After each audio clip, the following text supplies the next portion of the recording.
Hey everybody, welcome back to the Love Life podcast with me, Matthew Hussey.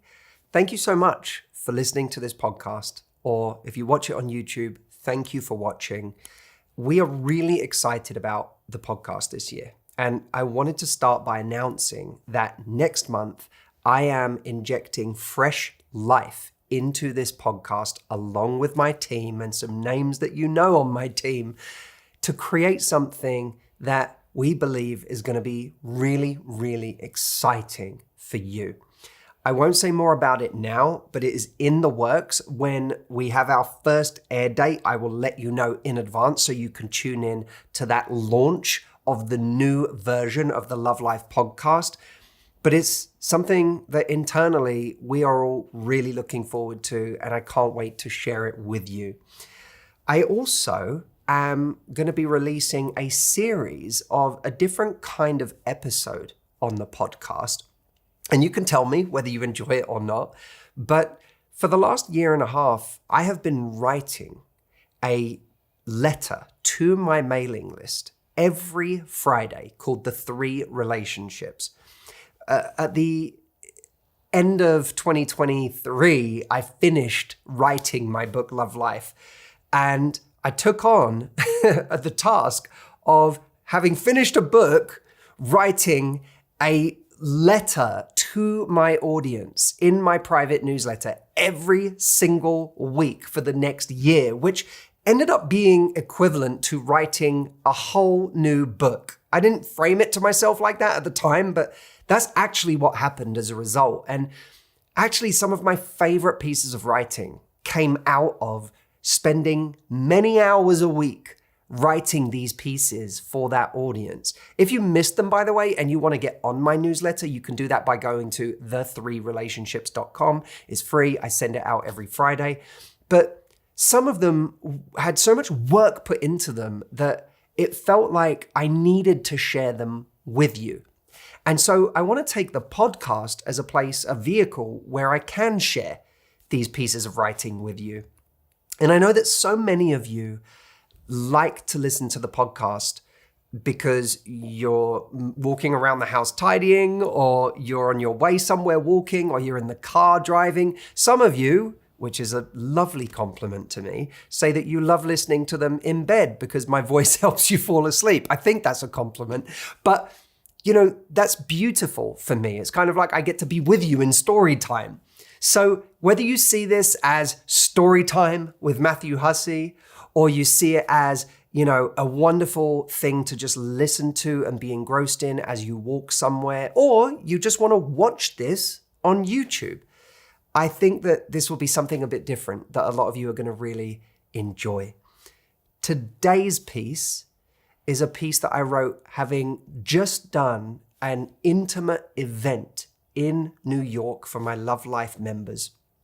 And there was a moment that happened in the event that gave rise to a whole concept and an insight that I believe can help you, not just in your love life, for many of you who are struggling and feeling challenged by the concept of meeting someone, but also those of you who just have goals this year that you'd like to achieve, but are perhaps struggling to fit in or get to amidst all of your other responsibilities. So this is the dangerous illusion of beginning a new chapter. So the piece that I've adapted for you today is something that was born out of an event that I did late last year, where I found myself in a little venue in Williamsburg, New York, giving a talk to around 70 of my Love Life Club members as part of our Love Life Live series. This is a series of small events we do for our members over the course of a year, where people get together and hang out, and I get to do a little bit of talking, not quite as much as people are used to with me. Some of the people that came were locals. Others had ventured into the city from elsewhere. But having managed to snag 2 quick slices of pizza in a Brooklyn pizzeria nearby when in Rome, I took to the stage to answer some questions. I imagine Tony Robbins must have a similar routine of stuffing his face with pizza before he gets on stage.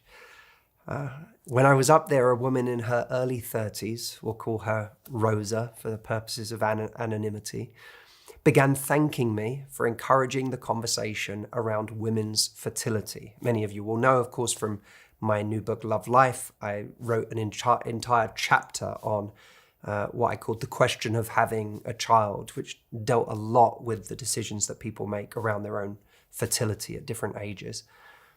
This woman, Rosa, had frozen her eggs as a result of me having those conversations around fertility, and was now planning to get pregnant using a sperm donor so that she could be a mother without having the pressure to find the right partner to do it with.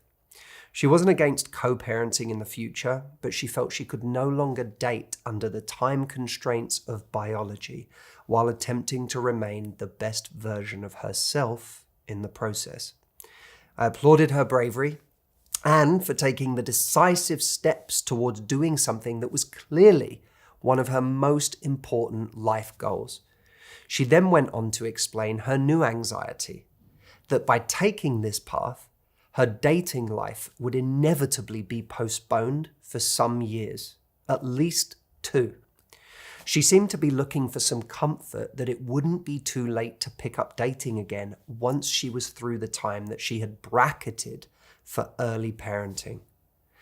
My book publisher from HarperCollins, Karen Rinaldi, who, if you've ever been on one of my live retreats, has been a speaker on my live retreats before. I've known this woman for many, many years since publishing my original book, Get the Guide Together, over 10 years ago now. She happened to be in the audience that night. At the end of the evening, she, Audrey, and I found ourselves in the back of a taxi in search of more pizza, and Karen, a parent of 3 children of her own, couldn't help but revisit Rosa's question. She said, the whole business of not being able to date for the next 2 years because she's having a baby, where did she get that idea? Since when can you not date because you're pregnant? Karen has this wonderful directness that exposes one's private arguments to the harsh light of day in a way that immediately has one attempting to reverse out of them. In this case, she pushed back on this idea that Rosa had an inevitable multi-year void where her dating life would have to pause until further notice. No doubt many will attest to Rosa's logic. Many of you, I'm sure, listening, will cite the improbabilities or impossibilities of caring for a newborn and finding the time to meet up with a stranger in the process. There's also no doubt that for some, this reality is felt far more acutely than others. But how often in life do we make assumptions about what can and can't be done based on an idea we have in our minds about what a time period of our life is going to be like? I know that when I was thinking in earnest about writing my second book, Love Life, I had decided that it would be a time when normal life, whatever that is, would go on pause to allow me to sit in a quiet room and write for a year. This, as you probably already guessed, did not happen. Life turned out to be stubbornly unwilling to simply tuck itself away in another room for 12 months so that I could produce great work. I still showered most days,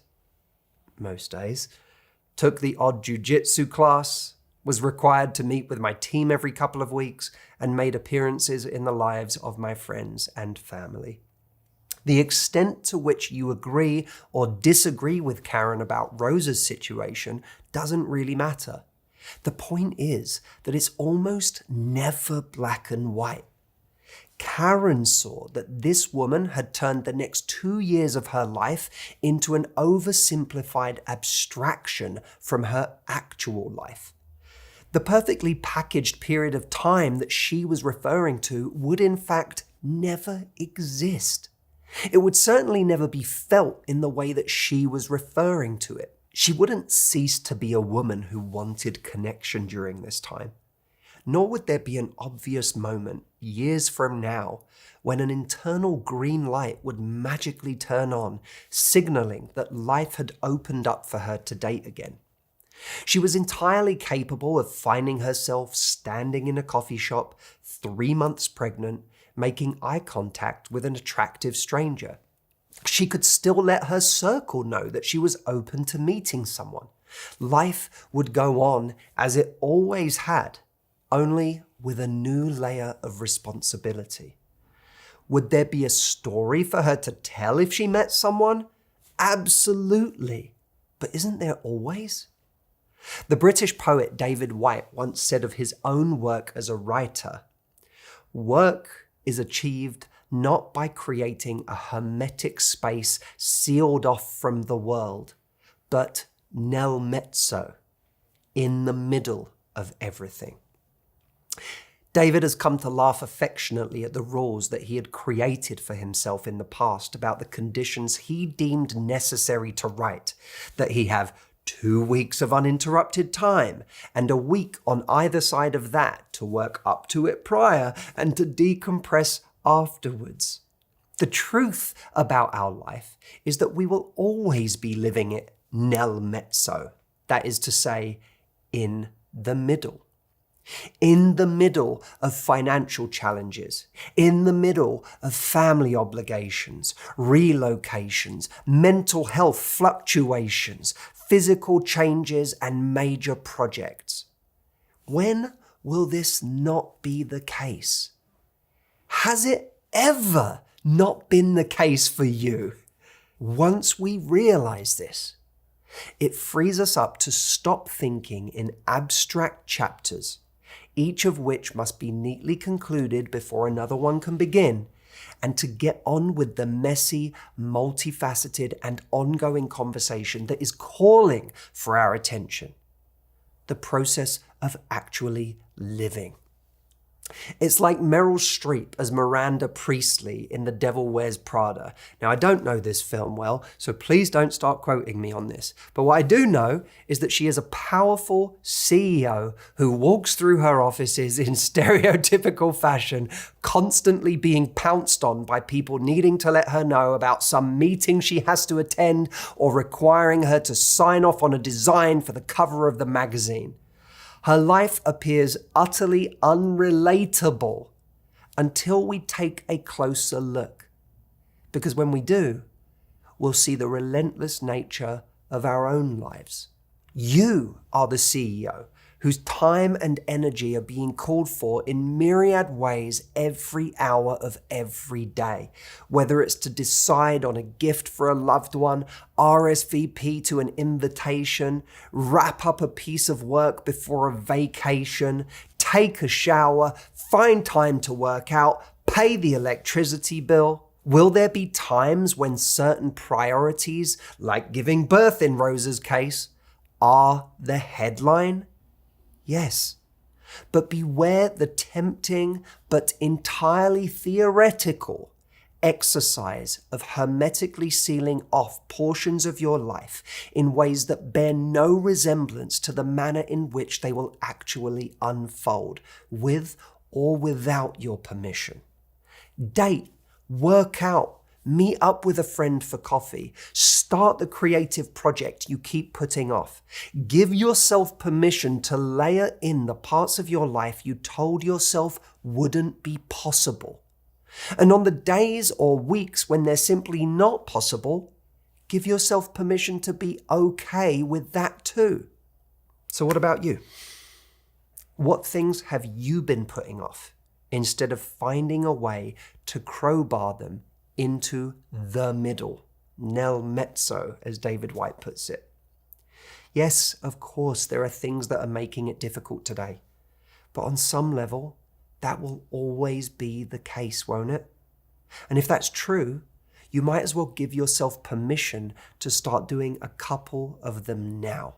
What would be one thing that you would do today if you were no longer telling yourself it was impossible, or were no longer waiting for the perfect amount of time or space to do it? Could you be okay with doing it imperfectly now?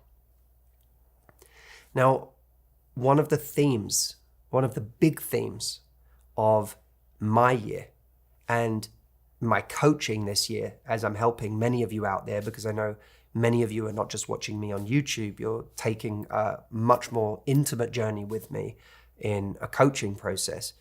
One of my big themes is this idea of nel mezzo. There will never be a perfect time. And we can't keep delaying our life and the things that we want to do until some later date.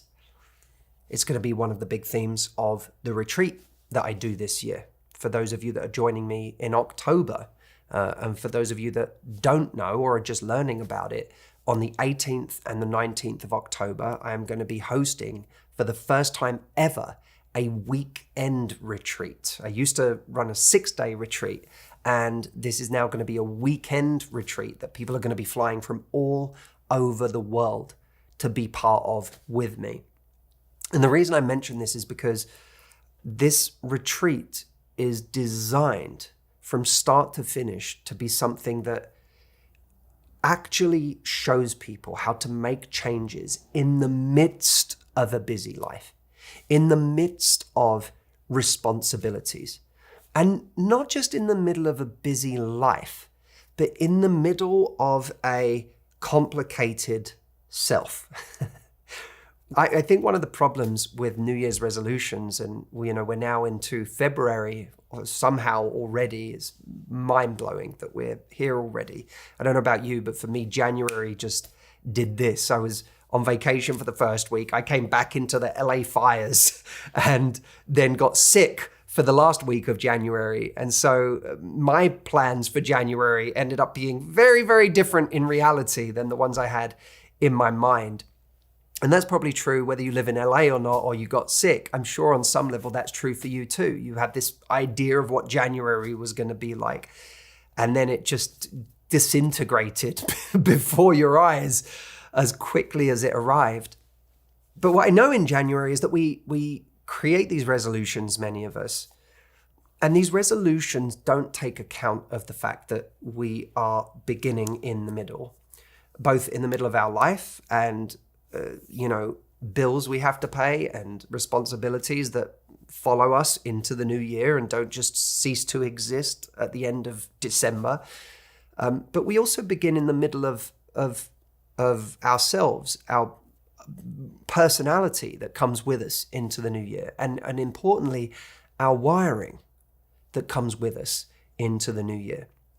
And this wiring that we have, this wiring that has us replaying patterns over and over again, responding in the same ways to situations, having emotional reactions to the very similar things or the same things we were having emotional reactions to a year before. This wiring has been shaping our whole life until now. This wiring is what's been deciding our results in life. It's what's been deciding the kind of relationships that we attract, the kinds of dynamics that we cultivate within our relationships. It's deciding, our finances, what we're earning, the jobs that we settle for, the treatment from other people we settle for. This wiring is determining our emotional states and how we feel day to day. This wiring is really controlling everything in our lives. And so one of the depressing realizations many of us have when we go into a new year is that while we may have these resolutions that often take the form of type A goals, like losing weight and making a certain amount of money and eating healthy and, reading more books, whatever it is we decide for ourselves, we're going to, give ourselves that gold star if we do it. The reality with our resolutions is that they're hard for many of us to achieve or to stick to, especially if they're the scary kind of resolutions that represent real change and not just something we're already good at. Resolutions are hard to stick to precisely because we take our old wiring with us into a new year. So it's no surprise, or it should be no surprise, that the same things we found difficult last year to achieve or to stick with, or found it hard to be brave enough to execute, we are going to struggle in all of the same ways today if our wiring has not shifted. The good news is that the results we've been getting so far in our lives are not a reflection of what's possible for us. Those results are just a reflection of what we've been doing so far. And what we've been doing so far is a result of our wiring. Wiring that was created long before we had any conscious choice in our wiring. You know, the experiences of our childhood, the experiences of, you know, our early experiences of love, our early experiences of who we could trust or whether we could trust anyone at all, our early betrayals, our traumas, the lessons we learned from people who may or may not have known what they were talking about, and in many cases shouldn't have been the ones teaching us, or, you know, we could have been learning from better people. We learn these things early, and then they end up dictating our entire lives. Which is why, unless we change our wiring, no amount of resolutions, no amount of, you know, telling ourselves, I'm going to stick to this new habit, or I'm going to, you know, execute on this new goal, is sustainably going to change our lives. We, in a sense, have to kind of, I don't know if I like the word in this context, but we have to kind of upgrade ourselves. We have to upgrade our wiring. Or perhaps it might be better to say we need to update our wiring. And that's what I'd love to help you do. I've been studying this for years. I've been studying it. You know, I've been running this retreat program for 17 years of my life. And in its new form, this will be my first chance to take you on this journey, because this retreat happens to be more affordable than previous retreats I've run. It happens to be available to both men and women. So I know that there are many men out there who have never been able to experience this coaching from me. And this is your first chance to do that. And I'm hoping that because it's a weekend and not a week, logistically, it will be far easier for many of you to actually get there and to find the time to make this happen. And for those of you that can't get there in person, we also have a virtual ticket available. So you can actually take this from anywhere in the world. And you know, for some of you, you'll be on the easiest time zones for that. Others will be on the craziest time zones for that, but it doesn't matter. It's 2 days. It's 2 days. So you'll make it work for a weekend. But this is going to be a really, really special event. And we have early bird tickets available that we've extended. So those low prices are available for a bit longer. And we want to extend the invitation to you to come and join me, because it's going to be really special. And it's going to be the most powerful weekend of coaching that I do in the entirety of 2025. So a couple of things. Firstly, go grab your ticket at mhretreat.com so that you have your early bird ticket locked in. Whether you come and be with me in person or whether you do it virtually, it doesn't matter. But I do want you to experience this weekend so that you can get the changes you want to make once and for all, whether they're for your love life because you really want to meet someone and you feel like you're getting in your own way, or you're blind to why it's not happening, whether you are not happy with your confidence in general in your life and you want to take your confidence to a whole new level, whether you feel like you're just holding yourself back in your life. And like me, you value life and you want to make the most of it, but you feel like you're in danger of throwing it away. You're in danger of waking up 5 years from now and looking back and going, my God, I'm still in the same place. I'm still sabotaging in the same ways. I haven't worked on that wiring that Matthew's talking about. This is for everybody. So bring a family member, bring a friend, get the people that you know and love involved in this as well. That's step one. Go to mhretreat.com and grab your ticket. Step two, let me know what you thought of this episode in general. I want to know what you think of this format. I put so much time and energy into these pieces that I wrote for people who are on my private newsletter, and I wanted them to be experienced by more people because I know these concepts can really help people. And I spend so much time on them every week that it seems mad to me that more people aren't actually getting to experience them. So let me know what you thought of today's concept and this format in general. I'd love to know. If you're on YouTube right now, leave a comment and I'll be reading them. If you're listening to this on a podcasting platform, then email me podcast@matthewhussey.com. I'll be reading your emails. And I'd just love to know what you think. By the way, if you want to sign up to my newsletter, come join us at the3relationships.com. That's the number 3 relationships.com. They're free to join, and I send them out every Friday. And other than that, I look forward to sending you more episodes of the Love Life podcast, and next month launching a brand new version of the Love Life podcast. In the meantime, be well, take care of yourself, and I look forward to seeing you in the next episode. Thank you for listening.